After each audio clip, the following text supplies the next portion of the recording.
अस्सलामुअलैकुम वरहमतुल्लाहि वबरकातुहू। कैसे हैं आप सब बेटा? 4 क्लास। उम्मीद करती हूँ कि आप सब खैरियत से होंगे और जो आपको काम कल दिया था वो आपने अपनी नोटबुक पर नीटली मुकम्मल कर लिया होगा। कल हमने अल्फाज मायनी किए थे, ठीक है। आज हमारा उन्वान जो है, आज जुमला साजी है।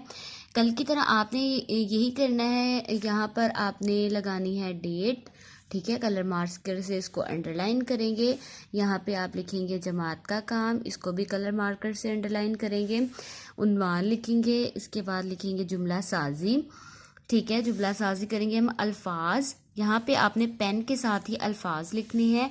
सबसे पहले आप एक लिखेंगे, जुमला बनाएंगे, ठीक है।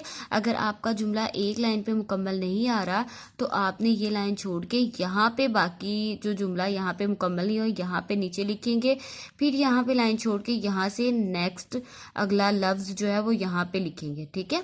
लाइन छोड़ के काम करना है, प्यारा प्यारा नीट राइटिंग से काम करना है, 1 फिंगर डिस्टेंस रख के, ठीक है। और सबसे पहला हमारा लफ्ज़ है इख्तलाफात। इख्तलाफात, ठीक है। इख्तलाफात क्या होते हैं? इख्तलाफात होते हैं कि किसी की, हर एक बंदे की आरा जो है वो, राय जो है वो मुख्तलिफ होती है। अगर आपको एक काम दिया जाए, मिसाल के तौर पर आप सबको एक काम दिया जाए, लेकिन चंद बच्चे जो इससे मुत्तफिक हों, चंद बच्चे इससे मुत्तफिक ना हो, तो वो इख्तलाफ हो जाता है कि उस बात में जो है वो इख्तलाफ हो गया है। इत्तफाक होना और इख्तलाफ होना, इत्तफाक जो है वो सब मिलकर एक बात पर मुत्तफिक हो जाए, और इख्तलाफ होता है कि किसी की राय मुख्तलिफ हो और किसी की राय मुख्तलिफ हो, ठीक है।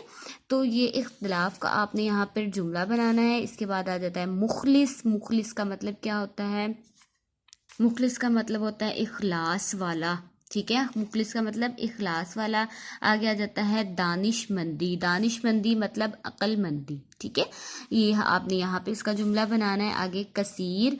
कसीर का मतलब बहुत ज़्यादा, ठीक है। कसीर ज़्यादा तादाद वाला, तो ये आपने इसका जुमला बनाना है। लश्कर।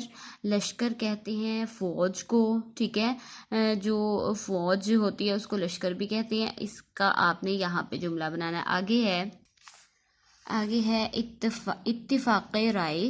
इत्तिफाक, अब हम वहाँ पे इख्तलाफ पढ़ा था, यहाँ पे इत्तिफाक राय यानी राय का एक होना, सबकी राय एक ही हो, ठीक है। अगर मैं कहूँ कि मैंने आज आपका टेस्ट लेना है तो आप सब कहें जी टीचर हम आज टेस्ट देंगे, जी टीचर हम आज टेस्ट देंगे, तो ये इत्तिफाक राय है, सबकी इत्तिफाक राय से टेस्ट होगा। लेकिन अगर चंद बच्चे कहें कि नहीं टीचर आज नहीं, कल हम तैयारी करके टेस्ट देंगे, चंद बच्चे कहें नहीं टीचर आज ले लें, तो ये इख्तलाफ राय हो जाएगा, ठीक है। आपको समझ लग गई अब ये इत्तफाक राय मतलब सबकी एक ही राय हो, एक ही बात पर मुत्तफिक हो जाना इत्तिफाक राय कहलाता है। आगे आ जाता है फ़राइज़। फ़राइज़ होता है फ़र्ज़ की जमा। ये फ़र्ज़ की जमा है, यानी एक काम, ऐसा कोई काम जिसको करना बहुत ज़्यादा ज़रूरी हो, ठीक है, बहुत ज़्यादा ज़रूरी हो, उसको फ़र्ज़ कहते हैं, फ़राइज़ कहते हैं। इताअत, बात मानना, ठीक है, इताअत करना, तो आप यहाँ पे इसका जुमला बनाएंगे, ठीक है। यही तक आपका काम है। इसका इंडेक्स भी लाजमी लिखिएगा, ठीक है। जुमला साजी आपने आज करनी है, इसका इंडेक्स भी लिखिएगा करके। और किसी भी चीज़ की 4 क्लास समझ नहीं लगे तो वो पूछ लीजिएगा। आपने पेन से ही काम करना है, नीटली काम कीजिएगा, 1 फिंगर डिस्टेंस रख के। किसी चीज़ की समझ नहीं लगे तो वो पूछ लीजिएगा। अस्सलाम वालेकुम वरहमतुल्लाहि वबरकातुहू।